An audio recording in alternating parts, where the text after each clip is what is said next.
Hello, friends. Hello, friends. A tradition unlike any other. Oh, my goodness. In your life, have you seen anything like that? There it is! Adam Scott, a life changer. Mashed potato! Here it comes. The team at Cobra have introduced the new Air X franchise, the latest evolution of its popular lightweight club category. Continuing its focus on weight savings and forgiveness, Cobra's new Air X men's and women's drivers and fairways each boost an additional 8 grams of total weight savings. At just 277 grams, the Air X driver delivers a new level of lightweight performance to improve feel and maximize clubhead speed and distance for players like you and me, Druids, with just that moderate swing speed. Taking lightweight technology and super game improving performance to a whole new level, the Air X driver and fairway woods are available right now. So for more information on the Air X range, you can visit cobragolf.com.au or drop into your nearest golf shop. This is the 19th Tee podcast. Kieran Marsh, Nathan Drudy back with you for another week. Druids to choo. Tommy the Tank Engine salutes for the second time in 4 starts. I speak, of course, of young Tom Kim. Get to that and plenty more this evening. But first and foremost, how are you, my friend? Very well, KM. Good to be back in the ears of our listeners. 2 weeks in a row of both of us being here. A little bit odd, to be honest. Haven't had a lot of this in 2022. Bit of unusual consistency for the 19th Tee podcast, Yes. which is nice to see. I'm going to crack open a beer, as I'm sure you are at the very top here, thanks to our good friends at Gage Roads Brewing. And I think we are now consecutively 3 from 3 on the Yeah Boys, the non-alcoholic number. That probably tells you a little bit about where each of us are at this stage of the year. Obviously prepping for a big festive season, which is just around the corner in mid-October. So, as I said, plenty to get to. We speak to Tom Kim's win at the Shriners first and foremost. We'll get to Min Woo Lee's performance on the DP World, to a little bit of news around a good friend of ours in Grace Kim. And then we'll take a look at the Australian summer, because that gets underway this week out west, not quite as west as you, but out west indeed in Kalgoorlie. So, Drewster, as I said from the top, Tom Kim, is there...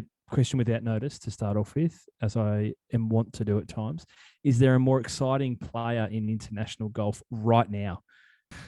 I kind of go back to the conversation we had last week around the President's Cup, and I feel almost doubly so this week around my investment in that concept. And it's ironic that's probably built around one guy, not necessarily one guy. That's unfair. I mean, I think we saw a number of players.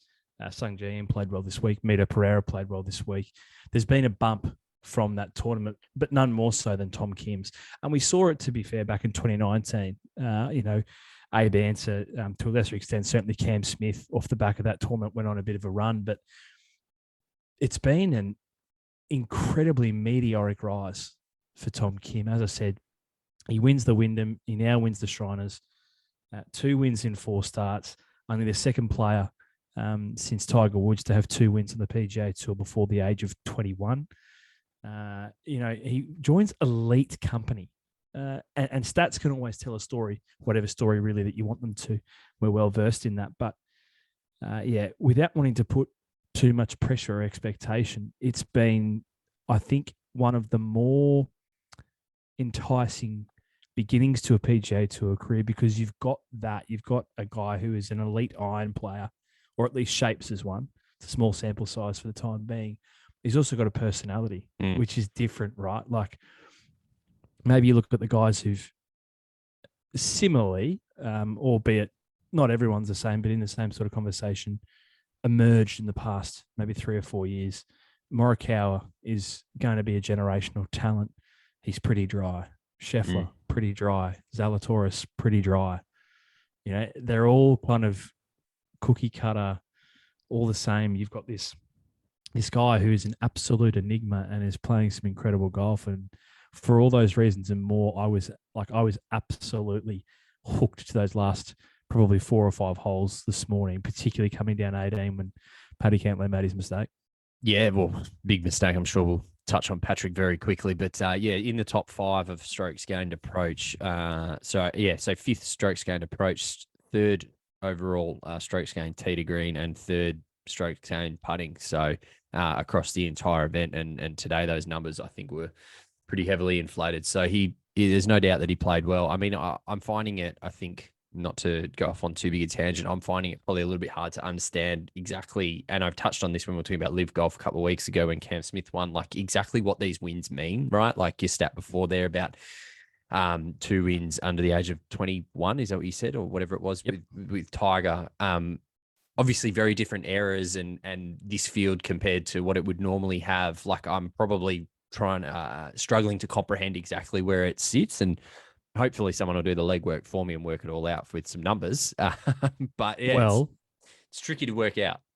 It's funny you should say that because our good friend, not that he knows it, but our good friend Justin Ray has done some numbers, as he so often does. The best stats man in golf is Justin Ray Golf on Twitter if you don't already follow. So here's some numbers, and I'll get to your point in just a moment about strength of field because it's not one that we should discount. But in terms of numbers, youngest player to earn their second PGA Tour win in 90 years, since Ralph Gouldal in 1932. I did a little bit of research on Ralph Gouldal today. A 3-time major winner, 2 US Opens and a Masters, a 16-time PGA Tour winner, and strongly considered to be amongst the top 3 or 4 golfers in the pre-World War II era. So it was no slouch, Ralph Gouldal, who he joins. Second player since World War II to win twice on the PGA Tour before the age of 21. I mentioned that one with Tiger Woods before. Youngest international player since 1900 to win multiple times on the PGA Tour. That's a significant one, I think, in terms of the international flavour to the game these days and the increasing number of international players. So the youngest international player to win multiple times since 1900. The third player, and we didn't even mention this, bogey-free through 72 holes this week, did not hit over par on a single hole. Only the third player since 1974 to do so. Joins Lee Trevino and JT Poston in that group. Earns his second win in 18 starts. So fewest career starts at time of second win on the PGA Tour since 1970. Robert Garmes in 1990, 2 wins in 13 starts. Seve Ballesteros in 1980, 2 wins in 16 starts. Tom Kim, 18 starts in 2022. So look, all of those things combined tell me that, as I said, without putting too much expectation, it's a small sample size. And yes, the Wyndham and the Shriners, not the strongest of fields, albeit there were some names in the Shriners field. He is a special talent who's taken a non-traditional route as well, it must be said, through the Asian tours, especially the Korean tours. So it's a non-traditional route. Not spoken in that is, he was only a couple of shots off Xander Schauffele in the Scottish Open a couple of weeks back. There seems to have been this incredible and rapid rise from a player who doesn't shirk the moment either, which I think is really, really impressive. Well, yeah. And I think that bodes really well for in terms of strategically what the tour is trying to do in terms of taking this event every year or every couple of years into that Asian region. To have someone who is so marketable and to have that personality is obviously quite important in terms of, yes, he's a very good golfer and he's going to be an important part of the President's Cup team, as we've spoken about, and he's going to continue to win. But also to have, I think I was just having a look at the leaderboard there a second ago, like quite a few South Korean, four South Koreans inside the top 10.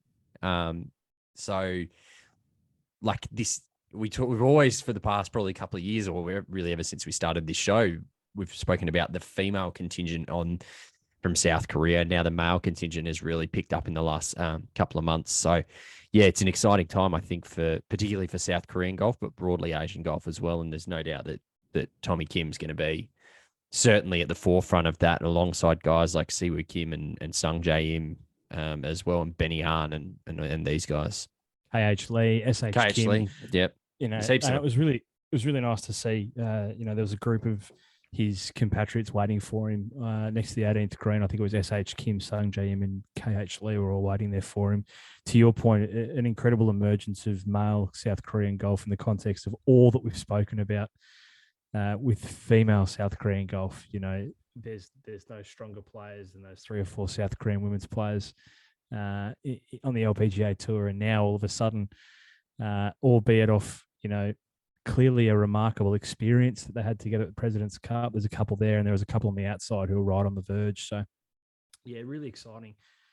Tom Kim, I still think he's probably got a little ways to go before he finds the consistency of a Sung Jae or similar. But all the I suppose the hallmarks are there that we look for, particularly for a guy. And I think the most impressive thing about him is he's not long off the tee, which makes his proximity and his greens and regulation, proximity to the hole, you know, strokes gained approach all the more impressive. He does not miss an iron. It's just, it's so repeatable and so pretty to watch from a viewer's perspective as well. So big raps on Tommy Kim. And once again, we see a bit of a President's Cup bump from a member of the international team moving forward. So great to see. Yeah, absolutely. No, some good international flavour in that top 10. As we move down the leaderboard, I don't have too much more to say. So equal second place for Matt Neesmith and Patrick Cantlay. Of course, Cantlay and Tom Kim were tied at 24 under par coming into the 72nd hole. And Paddy Ice went the only place he can't go on the 18th there at TPC Summerlin, and that's left. Now, your thoughts here, because you and I might differ here. He made what some probably regard as quite an incredible decision to try and play while stuck in a bush, really. He tried to play a miracle shot. Your immediate thoughts, and then I might reflect because I think it might be different. Well, I thought it was bizarre. Like, I thought he was more mature than that, like to make a better decision there. And I don't know if he had any sort of input from his caddy, but yeah, I don't know. Interesting decision, and it just backs up the fact that I don't think he's that good. I don't think he's that good. So I didn't mind it, and I'll tell you why. So because you saw a bit of yourself in that. Nothing to do with that. I probably would have made the same decision, but absolutely nothing to do with mirror on the wall type business. No, it's more probably in line with what I've been saying about him for a while now. So he's an 8-time PGA Tour winner, is Pat Cantlay, and I'm a fan. I think that's been clear, but I've been consistent probably now for 12 months on I don't care about PGA Tour wins anymore. Yep. It's time to do it in the majors or not do it at all. So with that in mind, I actually don't like to him. I'd rather see him go down swinging than, you know, I think he kind of had a conversation with his caddy. He's like, well, if I'm going to come second, I may as well try. Right. If I'm going to come second, I've got Tom's out here in the middle of the fairway. He's got 120 to the hole. Like, he's probably not losing from here. So I may as well go down swinging rather than take the unplayable here where I'm going to be dropping onto rocks anyway. So I didn't mind it, to be fair, because he's like 8 wins, 9 wins, who gives a shit? Like, really? Yeah. It's more, if I'm going to have a swing here and see what happens. So, but sure, a bizarre decision and very, very on brand to take the shot, not come out, take the unplayable, take the drop, put the drop in the water, put the drop to approach probably 30, 35 feet, and then drain that putt for a triple. Yeah. So, yeah. Very on brand. On brand. Yeah. Yeah. Interesting. I didn't want to mention too much more other than the Australians. Yeah. So Jason Day has an 8 under 63. Low round of the day. I believe it's his lowest Sunday since like 2015 or 2016. I also believe it's his second lowest ever career back nine. Ironically, his best was also at TPC Summerlin back in 2012. So loves this course. Keep the Black Booker. Keep that in mind for 12 months' time when he's back here playing the Shriners. But yeah, so lowest Sunday on the PGA Tour since 2015 or 16, and second lowest career back nine of the PGA Tour all time in his career. So found a little bit of form. Did Jace? Hopefully he can keep that going. Also want to make mention of Lucas Herbert, who put together a fairly consistent weekend. You know, he's 10 shots back at the end of the day, but he's 4 under, 1 under, 6 under, 3 under to finish at 14 under for Herbert, which was good to see him back in the numbers. Cam Davis was there and thereabouts through 36 holes and then slid 3 under, an even par today on Sunday, which is not where you want to be coming home. But Cam Davis was threatening the lead in the first 36 holes, and I'm sure he's trending in the right direction. Harrison Endicott finished at 7 under. So he was 4 under and even to make the cut. His second made cut from 3 starts on the PGA Tour, which is great. 2 under, 1 under, finished at 7 under. And I'm just scrolling down. Don't think there was any further. Oh, no, Ryan Ruffles. Monday queued. Monday qualifier did Ryan Ruffles. I think it was a 6-way playoff in the Monday qualifier, which he made his way through. Then went 6 over in the opening round and even in the second to miss the cut by 10 shots. So yeah, it's a rough weekend, pun intended. So let's head to the DP World Tour. One thing very quickly. Sorry, it would be remiss of us not to mention Paddy Cantlay's 60 yesterday. I said I don't think he's very good, but he was on 59 watch and it was pretty close to going in too. So shout out for the 60. So anyway, let's go to Europe. 60. I also just remiss of us not to give an update on our fantasy golf. So we did put it out there. We did put it out there. Had some interesting suggestions. I think we might give it give it some time. yeah, might give it one more little nudge because I don't mind a few. I didn't love any of them, particularly given I'm 100 points back after 3 tournaments. So I thought I might have had you there, but we had, to be fair, quite a similar roster this week. So that made things difficult, except you had 1 or 2 more near the pointy end. So you had the winner.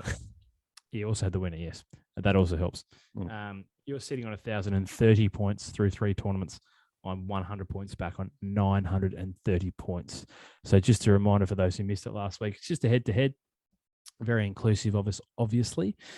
Just a head-to-head, Druids v. Marshy, seeking suggestions for, I suppose, depending on how you look at it, the punishment for the loser or the prize for the winner, depending on how you look at it. So yeah. Please feel free to drop us a line, Instagram, Facebook, email, Twitter. We're everywhere at the moment. I'm in the top 7% globally. Like I'm pretty happy with that. Yeah. Jesus. So no wonder I'm coming second. Much better than my EPL fantasy team, let me tell you. So fantasy golf is where I'm at. Good for you. Let's go to DP World Tour. We had the Open de España at the Club de Campavia de Madrid in self-explanatory, Madrid in Spain. Now, it's taken out by Jon Rahm, who I do want to mention because he joins the great Seve Ballesteros as a 3-time winner of his National Open, which is obviously significant not only for John, Seve being one of his heroes, but also for the country of Spain, who Seve being one of the all-time great players.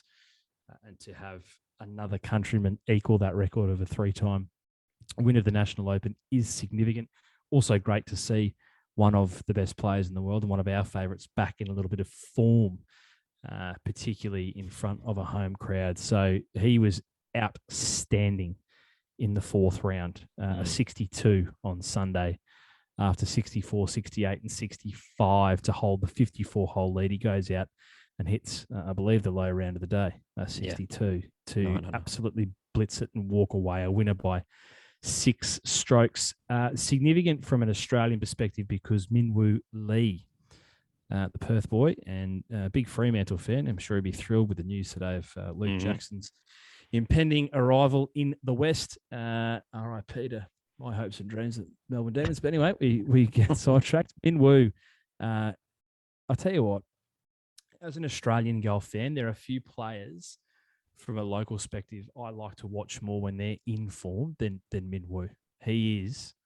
When he is on, he is a flusher of the ball of the highest order. And yet he probably had, I say a regrettable 68. It was his worst round of the week. It comes on Sunday. It's still a 68. But he was, I think, 2 strokes back, maybe 1 stroke back. I think it might have been 2 strokes back from Rahn after 54 holes and played in that final group today, which would be an exceptional experience for him, looking for his second win, of course, after the Scottish Open last year. But it's been Look, it's been a tough run for Minwoo of late. Inconsistent, probably more than anything. Nothing terrible. I think a bunch of missed cuts, balanced out by a number of impressive performances at his major debuts in the last 12 months, but he's still searching for that second win at this level, and he put himself in the conversation, which is, a really good step forward for him, Druids. Yeah, I mean, I said that he should have been a virtual lock for the President's Cup team 7 months ago, and I think he would have been he would not have looked out of place there. Yeah, he's exciting. He's a really you run out of words to describe the guy, right? Like, he's incredibly exciting. He's just an incredibly consistent, good golfer, and there's no doubt that talent is going to transfer very easily over to the US and wherever he plays all around the world. So yeah, it's exciting to see him playing so well. I mean, obviously John Rahn was in a complete another league today, and if you take Rahn out of the picture, he finishes second by a shot, right? So yeah, it was incredibly impressive. So I'm sure he'll be disappointed that he didn't put a bit more pressure on John, but there's no doubt that walking away third in a national open is something that he can hold his hat on. I'll be really interested to see what he does now from a schedule perspective, because he missed elevation to the PGA Tour, at least full status, via the Corn Ferry Tour playoffs. So he missed there, but I think there's no doubt that he's good enough to be playing there. So he's probably got a little bit more status. Well, probably he does have more status on the DP World Tour than he does on the PGA Tour, but I wouldn't surprise me to see him go and chase some starts in the States, because I think that's where he needs to be, and I think that's certainly where he belongs long term. So keep an eye on what he does from a schedule perspective. In terms of other Aussies in the field, Mav Antcliffe was the next best Australian. He finished the week at 1 under in outright 62nd. He was the only other Aussie to make the cut. Muzzer, the big giraffe, Zach Murray, finished at even par 74.68, missed the weekend. Jason Scrivener, 1 over, missed the weekend. And that was all. Another big field on the European Tour, but little thin from an Australian perspective, Druids. Yes, agreed. I just want to mention a couple of things. My man, Adrian now. That's your man. Tough week. Eight over in a tie for 120th. Not great from Adri. He's Spanish, isn't he? That's a poor showing in front of the home crowd. Very. And I don't know if there's a better National Open than the Spanish Open. Okay. Listen to some of the names, KM, that go around in the Spanish Open. Obviously, there's a lot more Spanish players that get in. Finishing in 6th, Alfredo Garcia Heredia. Like that, yep. Alejandro Canizares in 20th. Love that, yeah. Excellent. Santiago Tario, Jorge Campillo, Sebastian Garcia Rodriguez, Quim Vidal. I mean, these are just elite names. Juan Salama, the Salama sandwich. Carlos Pigem, Nacho Elvira, Gonzalo Fedez Castano. I mean, where are you getting better names than that? Well, I mean, is it a golf top 10, or is it the cast list from the next season of Narcos? I mean, that's the great question. It could be. I don't know. It could be. Who knows? Who knows? Anyway, that's all. Was that all? Okay, excellent. No, it was a good and worthy call out. But we should move to one other bit of Australian related news before we turn our attention to the start of the Australian summer, and that is on the Epsom Tour, which is the feeder to the LPGA Tour. And Australian and good friend of this podcast, I might add, Grace Kim, has earned promotion to the LPGA following the Epsom Tour Championship. She was forced to watch on from the sidelines after missing the cut at the Tour Championship, but had done enough throughout the season, including a breakthrough victory and 4 other top 10 finishes, to secure her place on the LPGA Tour next year. So the top 10 from the Epsom Tour were granted promotion. Funnily enough, a top 3 automatic promotion, and she was fourth, unfortunately, heading this weekend. So she was just outside the automatic, but had done enough. She only slipped from fourth to fifth place overall on the tour standings, having missed the cut. So she goes through. Tough break for Gabby Ruffles and Robin Choi, who missed respectively. I think they were, and I'm just looking here, 15th and 17th respectively. So they'll have to play their way onto the LPGA Tour through other means. They were just outside the 10, but absolutely wonderful news for Grace Kim. She is, and we've said it, incredibly impressed, having seen a little bit of her in the flesh last summer. Incredibly impressed when we spoke to her on this program. She's got a very bright future, and she is absolutely where she belongs. First Aussie since Hannah Green in 2017 to gain promotion via the Epsom Tour as well. So fair shoes to follow. Yeah, and nearly 90K US in the old Skyrocket as well. So that'll set her up nicely for a big first year on the LPGA. It's fantastic news. I mean, we put something on Instagram today congratulating her, and within 5 minutes, she'd sent a message thanking us and shared it across her story. So she's a bloody good egg, Grace Kim, and got no doubt that she's probably going to cause a bit of noise over there because she's an incredible talent. Love that for Grace. All right, Drewster, let's turn our attention to things closer to home. So, as I mentioned at the top, the Australian summer officially gets underway this week. This is a mouthful. The 2022 CKB WA PGA Championship, presented by TX Civil and Logistics. Couldn't be more initials in there if we tried. What I'm actually confused Sounds like a defense contract. You might be able to tell me here. Yeah. So the sponsor is obviously TX Civil and Logistics. Yeah. It's presented by. What's CKB? City of Kalgoorlie, Boulder. Yes, of course. Yes, of course. Good on them. Good. Well, on it's big nice nod to the that. city. Well, yes, good on them. It's nice that they allowed the abbreviation to be used because that's very unlike local government. Normally, they'd want the 2022 City of Kalgoorlie Boulder WA PGA Championship presented by TX Civil and Logistics to be rolled out. I mean, Christ Almighty, that's your entire ad read that you've paid for. That would be a lot. Now, as you say, the iconic Kalgoorlie Golf Course plays host to the WA PGA. It's the green patch in the middle of the red dirt, Drewster, one of the most unique golf courses in the country. As Jimmy Emanuel said when he joined us a couple of weeks ago, one of the favoured stops on the tour. That's probably got more to do with the fun and frivolities in and around the golf than maybe the golf itself. The course is a big draw card, and it's a decent field that gets us underway this week in Kalgoorlie, Druids. Yes, it's a fantastic field. As you mentioned, obviously, we've got the entry list as at time of recording being Monday evening. I'm sure there might be a few little changes that may happen, but obviously headlined by Jake Mcleod and Brett Rumford as PGA Tour Order of Merit winners previously. The defending champion, Jay Mckenzie. I mean, one of the most unassuming players that's going around on the tour at the moment is Jay. I mean, carrying a pencil bag that had seen better days, but obviously never judge a book by its cover. Braden Becker, the WA Open winner, Jared Felton, Jack Thompson. I'm not going to read everyone's name off here. Our good friend David Micheluzzi, Josh Armstrong, Peter Wilson, Brett Rankin, Blake Collier. I mean, there's plenty of top quality names in here.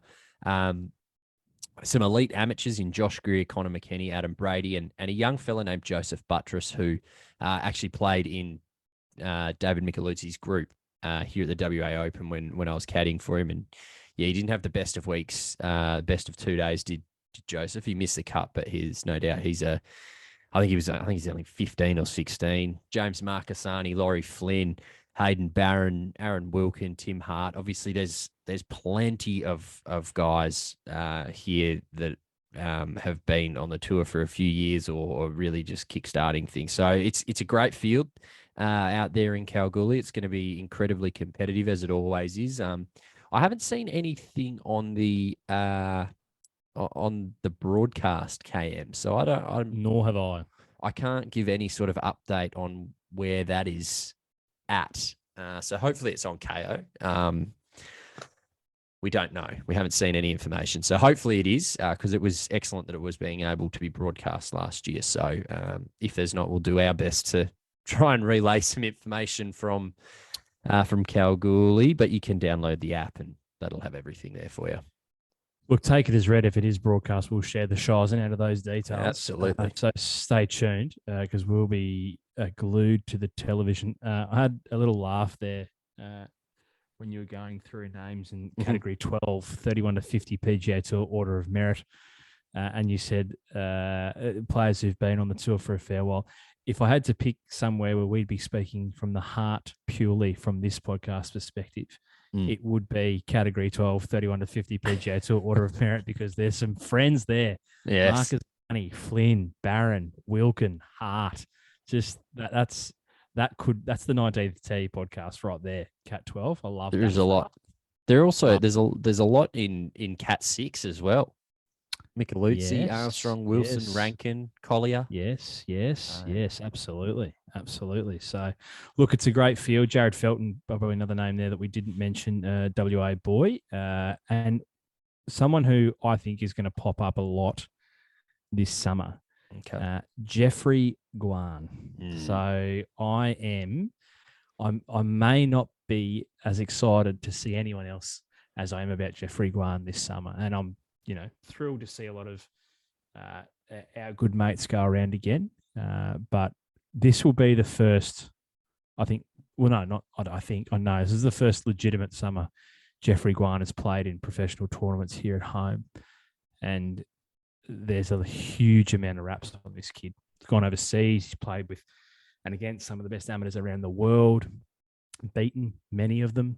He's been an absolute star of Ewan Porter's, junior series, the Adidas Super Sixes. So, yeah, Jeffrey Guan for mine is one not only to watch here in Kalgoorlie as his first start, but I would think he will build absolutely as the summer progresses and start to peak as he gets into the East Coast events. So keep an eye on Jeffrey Guan.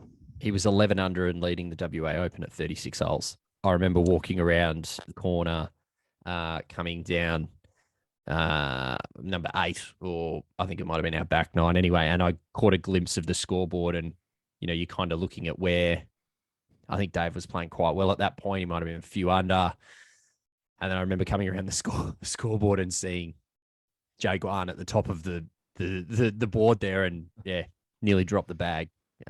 So yeah, at 11 under, didn't have the best of weekends. Had a 73 on the on Saturday, while everyone sort of flew past him. But he's a very, very good golfer, and I remember Joseph Buttress kind of just mentioning as we were coming down those last few holes, he was just like, he's just a freak. Like, he doesn't even try and he just wins. So good raps on the kid. Huge raps. So $250,000 prize fund there. Jay Mckenzie, the defending champion, as you say. So that's the WA PGA Championship kicking off 13th, which is this coming Thursday through Sunday, Druids. Do you want to have a crack at picking a winner? Tough one to pick a winner at, because it is a funky golf course. Yes, sight unseen. Of course. Sight unseen. A lot of travel. I'm going to say Jared Felton. Okay. Nice. I think a West Australian probably gets it done, to be fair, for that reason alone. I saw Hayden Barron driving out to Kalgoorlie, so the commute alone is difficult. And you're being billeted out in Kalgoorlie because there's not enough accommodation for the full field. So that's a roll the dice in on itself. Who do I get as a billet? Like, there's a lot of variables. So I think maybe a WA local, as comfortable as anyone might be in Kalgoorlie for the week, a WA local might get it done. So yeah, I like Jared Felton there. I'll go Josh Armstrong. I think good friend of the show. Finished in the top 10 last year. If it wasn't for a pretty average 75 on the Saturday, I reckon he would have been knocking on the door. So I'll go Josh Armstrong. Love that pick. I think what we're going to do here, so it's a big summer, 16 events on the schedule. So we're going to kind of split it up in two, mainly because there's also a 6-week break at a natural halfway point. We have our last official tournament on the schedule kind of early December, and we don't resume again to the back end of January. So we're going to kind of take a look at the first half here, just to breeze through kind of the schedule, maybe some names to watch, and then we'll pick up the second half of the schedule as we round the bend into 2023. So, Druids, we stay in Western Australia after the PGA for the WA Open, 20th to the 23rd of October at the Western Australian Golf Club. Braden Becker is the defending champion here, and the purse is $162,500. Tell us a little bit about the WA Golf Club, because obviously this is traditionally, well, when I say traditionally, most recently anyway, played at Royal Fremantle. So it's a move this year. I do remember you saying, I think it was to Clates, when we spoke to Clates, that comparatively, I mean, I don't want to put words in your mouth, but maybe not as excited. No, Royal Perth. That was Royal Perth. Shut up, Kieran. No, you're right, because that's the job that he's coming over to do, isn't it? That's correct. He's doing the renovation on Royal Perth. Absolutely shut your mouth, Kieran. That's Druids would never say that about the Western Australian Golf Club. Tell us a little bit about WAGC, Druids. Ripping course.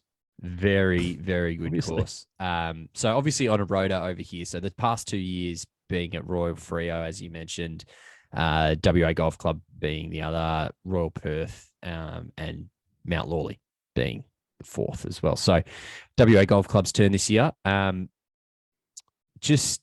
Yeah, I mean, it smacks you in the face straight away. I think it starts with about a 210-meter par 3, which can be, first hole. Opening hole, 210-meter par 3. Which can be stiff into the breeze. Blitz Golf last year, I watched Matt Miller hit driver off the tee.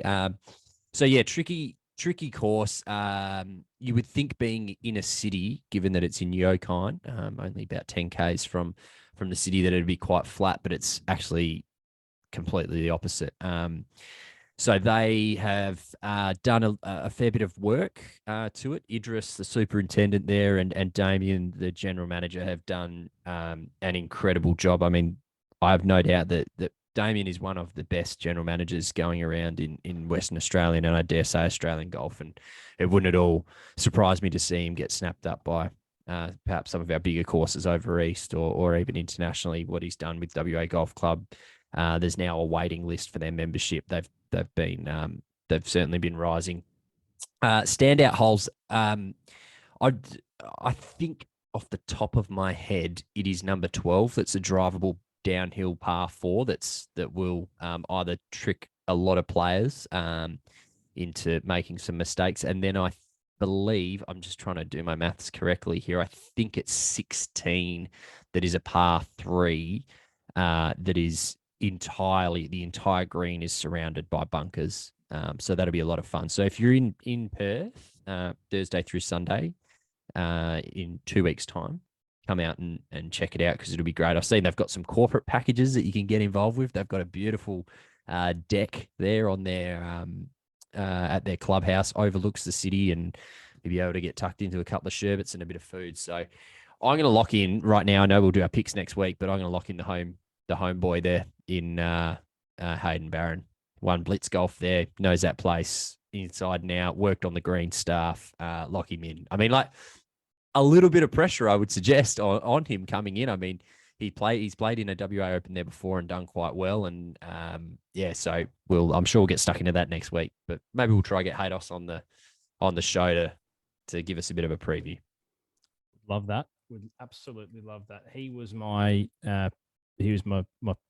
second pick behind Jared Felton for the PGA. So I think he gets one of these done, to be honest. He's been building towards something special by way of a win, I think, for a little bit of time, and it would make sense to do it at a place that he knows on the back of his hand. So yeah, I hope you're absolutely right. And yeah, to your point, get out, watch it. It's the only way, right? Like, we've harped on about this a lot, but the tour has done an outstanding job to pull together a full schedule this summer in trying circumstances.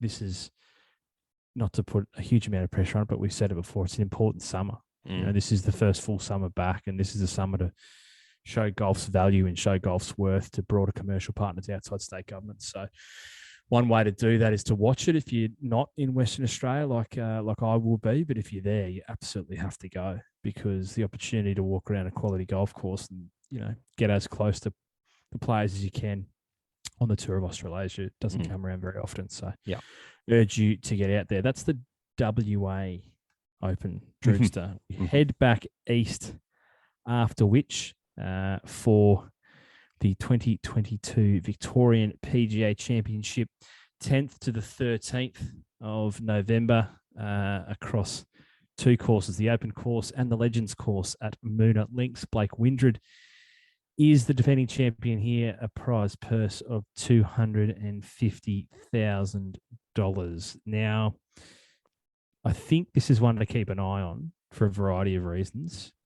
Not to discount the two tournaments in Western Australia, but first on the East Coast, you're 2 weeks out from the Australian PGA Championship. I'd expect the field here to be good. You start to have players come in and tune up, 2 weeks out, because you've only got one further opportunity up in Queensland to, get some competitive golf in the year prior to the PGA if you haven't done so already. So I think the Vic Open will be the first signs of true strength in field back here on the East Coast, and I think that'll be a ripper down there at Moona Links. Yep, absolutely. Will be a belter. Looking forward to that one. It's such a good tournament every year, and obviously does attract a lot of really high quality players. Attracts a lot of media attention, and that's all the stuff we love. So yeah, looking forward to PGA champion Vic PGA, as we always do. Absolutely, sport for choice in Victoria, as we always know. We'll see and hear a few other courses here as we kind of roll through the schedule. But yeah, it's an excellent start down there at Moona Links, and we'd expect a quality tournament. We head up to Queensland for the PGA of Queensland Championship. Nudgee Golf Club, Anthony Quayle, the defending champion, another $250,000 purse. That's 17th to 20th of November.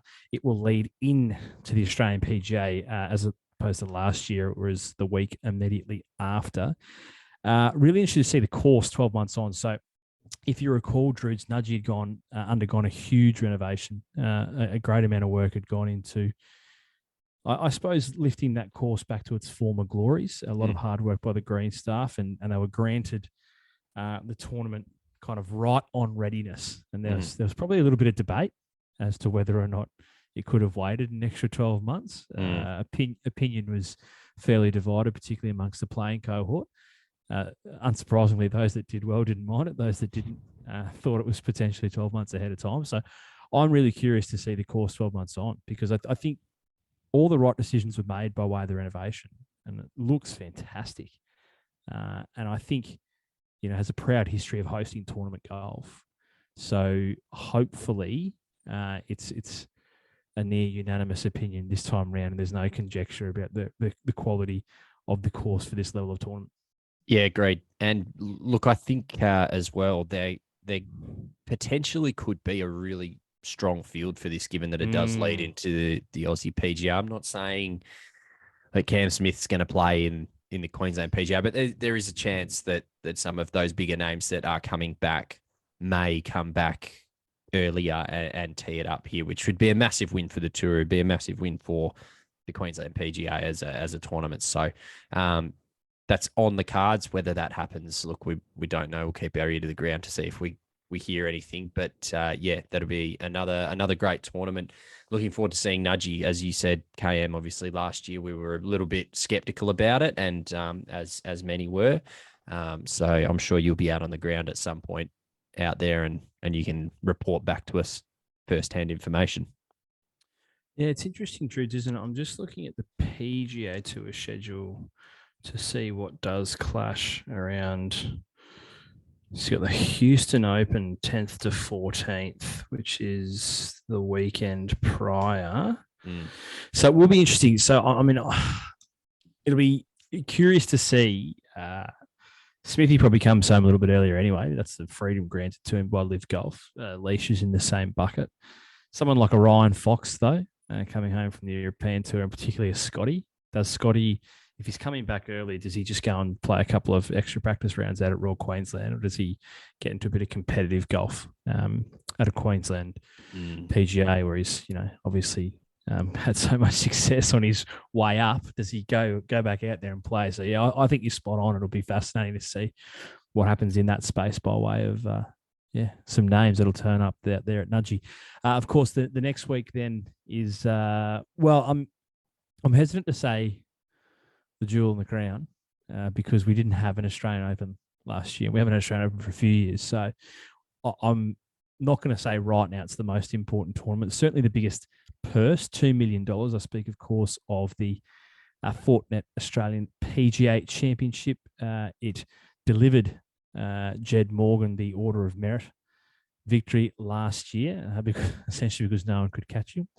To your point that we detailed a couple of months ago, they've made some changes. It's now points and purse, so it's not a matter of win the PGA, win the Order of Merit, but you'll be doing yourself a great service in that pursuit if you are good enough to win it. Royal Queensland Druids, it was a completely dominant performance last year. The tournament was over essentially on Saturday night. I wonder whether or not we'll see that again for a variety of reasons. Everyone who was there last year has probably had an extra 12 months, not only through that tournament, but maybe getting back up and having a few rounds to familiarise themselves a bit more with the course. It presents a different challenge to a lot of courses on the Rota throughout the summer, but also, our defending champion, I'm sure he won't mind us saying this, isn't in the best of form and hasn't necessarily been for the 10 or 11 months post his victory there. So I'm really, really invested in seeing how Jed responds, to be honest. Coming home, I think it'll be a really good thing for him. Get back, get around his family, get back in familiar surrounds, particularly back around the members who were so important in his victory last year at Royal Queensland. But, does he go back and it becomes muscle memory, it becomes automatic again, or is there a feeling of having a target on your back and being the hunter? It'll be fascinating, I think. Yeah, you're not wrong. I think, look, I'm not going to say he's going to win, but I think he's going to go pretty well, right? Like it's not a course that, to your point, it's not a course that you can kind of just come up and bully around. He's clearly got some expertise around there. So I think he's going to be all right. I'm sure we're going to preview the Aussie PGA and the Australian Open in great detail as the time comes. Would have thought so. Yeah, I'm looking forward to the Aussie PGA. It's one I think, because we had it last year, it seems familiar, and not skipping ahead here, but the Aussie Open, we haven't had it for a little while, so it's a little bit foreign. So I still am looking forward to that one, obviously down there at Vic and Kingston Heath as well. I think it's what struck me most about going along to the PGA last year. It was the first time I'd been out to Royal Queensland, and the challenges are subtle. They're not stark. They're not in your face. But to your point, it's truly not a course for the most part, save for an exceptional performance last year that you can bully. Like it's uneven lies. It's no two lies the same. It's ball above your feet, ball below your feet. It's subtle, but it really makes you think. And yeah, I think for players who were there last year, somewhat relatively familiar, but we've got a lot of players and names coming home who people expect a great deal of. And I would imagine there'd be a few practice rounds going on because it's certainly no simple task is Royal Queensland. No, completely agree. Looking forward to it though. We're a ripper tournament once again. So, and another one that I'm sure that you'll be reporting on the ground for. So to your point, Druids, we head then in the first week of December to the Victoria Golf Club and Kingston Heath for the ISPS Hander Australian Open. The return of our National Open for the first time in a few years. Lists Matty Jones as the defending champion. It's been a little while since he held that aloft. $1.7 million is the purse. To your point, it's a little novel. It's not unheralded. It's not unheard of. It's just been a little while. And I think for that reason, it's so exciting. I think this is, for me, going into the summer, Like I love the PGA. It's in my backyard, but I'm really excited about this tournament and its return. There's, we spoke about it at the beginning of this episode about the Spanish Open. There's something really special about your National Open and the pride that you take as golf fans in your National Open. And it's, I think, been maybe the thing that hurt the most in the last couple of years is that there wasn't room or there wasn't a way to make that happen.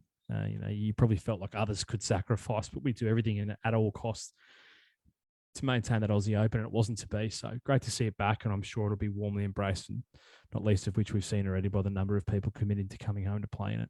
Yeah, absolutely. And of course, men and women playing alongside each other as well, which is exciting. So I know not to everyone in golf Twitter world hasn't been unanimously supported, but I'm certainly looking forward to it. I think why not? We're not, the game needs to, make some big changes, and this is a great one. So competing for an equal split of 3.4 mil, as you said, 1.7 each way, which would be great. And the Australian All Abilities Championship will also be on display as well. So I'm looking forward to it. Obviously split across two courses. I'm still a little interested to see exactly how that's going to work, because I was reading here that Vic is the primary host of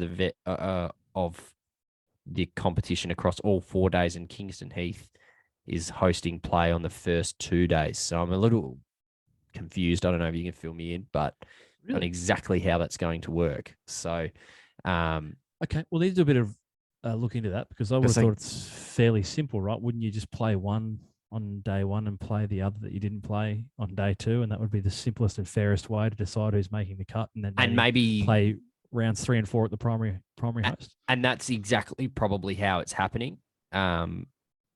But yeah, just I don't know. It's not written like that, so maybe that's just me misreading it. So I'll get you to read it after, and you can clarify for me. But I think you're right. It's similar to that, similar to the tournament on the PGA Tour. Yeah. So, which is the Pete Dye design course that everyone hates, and the Nicholas Stadium course, which everyone goes low on. Bullies. So no, that's I think you're bang on. I think you're right. So no, look, I think it's something different. I'm all for it, and pumped to see it back. And then the final tournament from there before the Christmas break is the Gippsland Super Six event, the Warragul Country Club. Jack Thompson, the defending champion, $200,000. The purse there. That's 8th to the 11th of December, and it precedes a run of tournaments down in Victoria, Druids. So this is kind of where we get into those critical tournaments that have emerged, whether it's TPS's Gippsland Super Six that have emerged in the last 4 or 5 years, which, we've said it before on this podcast, play a critical role, I think, in engaging that second tier. And I don't say that in any demeaning way, but there is definitely a separation of powers, I think, in Australian golf. And these tournaments are so important.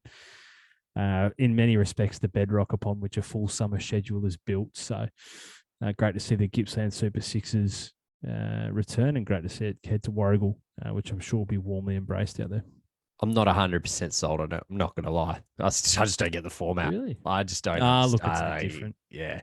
Like Blitz golf would make a lot more sense in my head, but maybe I'm looking through rose-colored glasses. But yeah, I was looking before. I was like, when we were talking today, you're like, oh yeah, there's a 6-week break. And I was like, why have we got a 6-week break? And the summer of cricket obviously makes total sense to completely avoid. Well, the Big Bash goes for 400 next 65 games. So, but obviously avoids all the test matches Big and Bash stuff. is like starting this week.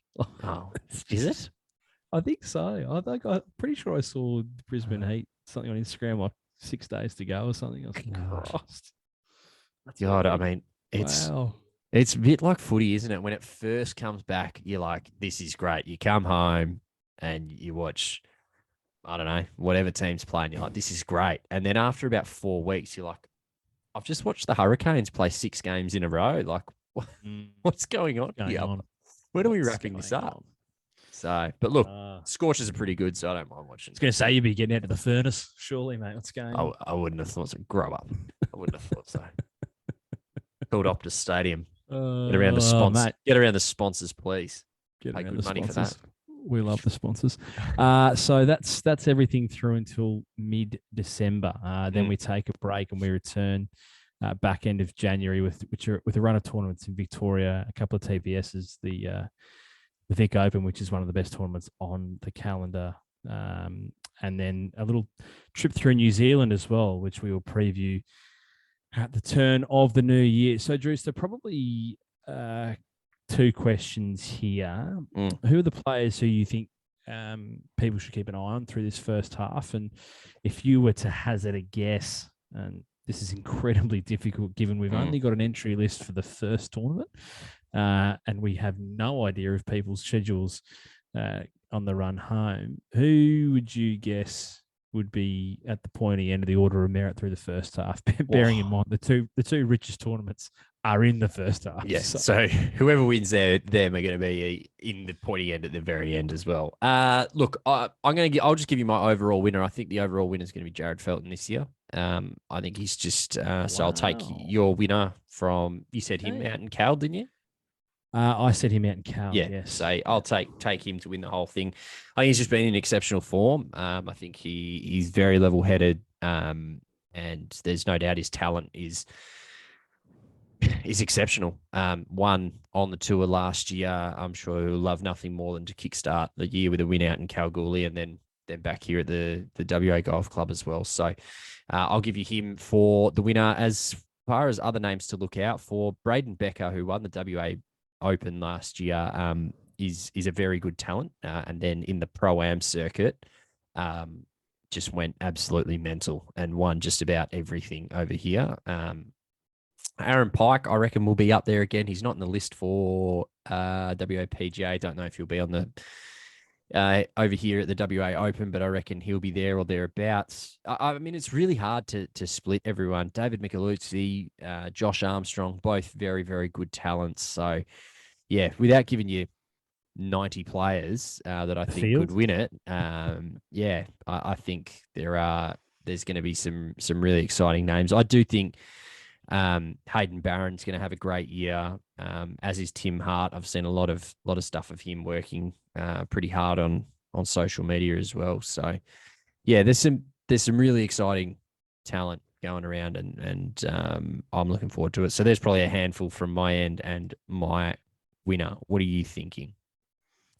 Yeah, look, there's a couple of angles here. I mentioned Jeffrey Guan before. I don't necessarily think he's going to be the top of the order of merit at the back end of the year, but I think he'll certainly be at the pointy end of a lot of tournaments. I hope for his sake he's not anyway, because he can't keep any of it unless he decides to turn professional somewhere halfway between, because he's on a hot streak. But there's so many good young amateurs at the moment, whom I expect and anticipate to play a pretty significant role across the summer. So Guan, I think, tops the list, but you've got guys like, Hayden Hopewell, Josh Greer, Connor Fuchs, a lot of these guys coming through who I think are absolutely worthy of discussion in these tournaments, probably particularly those tournaments in between, whether it's your state PGAs or your TPSs. They get on a bit of a run, and build the confidence. Momentum's an incredible thing over the summer. I'm also really interested to see, I think someone like a Zach Murray will come home and play well. He's had a bit of experience overseas. Actually just saw something from him just before we jumped on. Obviously, results haven't been great, but he said he's feeling as good as he's felt in a long time. So big raps on Muzz. I'm really keen to see Laurie Flynn take a step forward this summer. He probably impressed me as much as anyone that I watched out at the Australian PGA last year, which is weird to say because results didn't necessarily translate, but he flushes the ball, does Laurie, and I love a lefty. I'm also curious to see guys coming home. So people like Elvis Smiley, who's just got through the second round of Q School European Tour. The Wiz, our mate, who's through to the second round on Q School and the Corn Ferry Tour. Blake Windrid always does well when he comes home, and obviously he won the Vic PGA last year, so I expect him to do well again. The one that I want to give me a name. Give me a name. Yeah, Gailey. I honestly think it's a matter of when, not if. It's going to click, and when I say click, I mean consistent golf, because his best golf is as good as anyone else on this tour. and I'll die on that hill. He is such a good golfer. Like, he's a phenomenal golfer. Mm-hmm. It's closing the gap between his best and his worst. Mm. And I think that's what I refer to when I say it's going to click. And I think that is a matter of when, not if, because it's going to happen. Agreed. So he gets his back up. He's gone around the world. He's gone and played in Europe. He's gone and played in the States. I think he's just going to get his back up coming home. I expect Gailey to certainly be there and thereabouts come the end of the summer. I wouldn't be at all shocked. He's not that we've never not been on board, but I'm all in. All my chips are on the table for Gailey. And I mean, it was surprising that he didn't have a win last year.